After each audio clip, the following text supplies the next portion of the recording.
মাদারীপুরের বিদ্যুতের লোডশেডিংয়ে ভোগান্তিতে আছেন সর্বস্তরের মানুষ। গ্রাম এলাকায় দিনে প্রায় অর্ধেক সময়ই বিদ্যুৎ থাকে না। শহরেও দিনে 5 থেকে 7 বার লোডশেডিং হয়।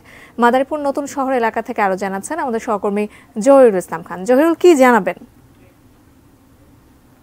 মাদারীপুর জেলায় বিগত কয়েকদিন ধরে লোডশেডিং এর তীব্রতা কিন্তু অনেক বেড়েছে।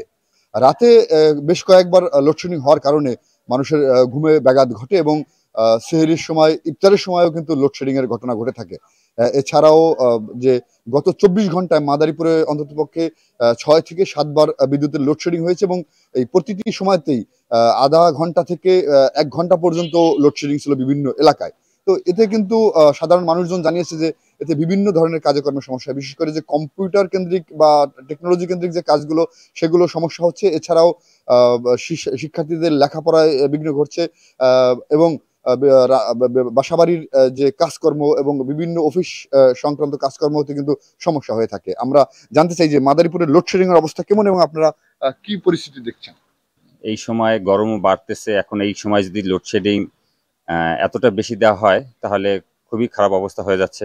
কালকে তারাবির নামাজ পড়তে যাইয়া প্রায় 8-9 রাকাত পর্যন্ত কারেন্ট ছিল না, খুব কষ্ট হয়েছে লোডশেডিং এ। আপনার বাড়ি তো গ্রামের দিকে, এখানে দোকান করেন, গ্রামে কি কি সমস্যা? 1 ঘন্টা থাকে কারেন্ট, 1 ঘন্টা থাকে না, কিন্তু ঘুমাইতে সমস্যা, নামাজ পড়তে সমস্যা। মাদারীপুরের যে বিদ্যুৎ সরবরাহকারী প্রতিষ্ঠান, সেই প্রতিষ্ঠানের পক্ষ থেকে কিন্তু কোনো ঘোষণা নেই কখন লোডশেডিং হবে কখন হবে না। মাদারীপুরের যে লোডশেডিং যাতে কম হয় এই বিষয়ে ব্যবস্থা গ্রহণের জন্য দাবি জানিয়েছেন সর্বস্তরের মানুষ। মাদারীপুর থেকে এই ছিল আমার কাছে সর্বশেষ।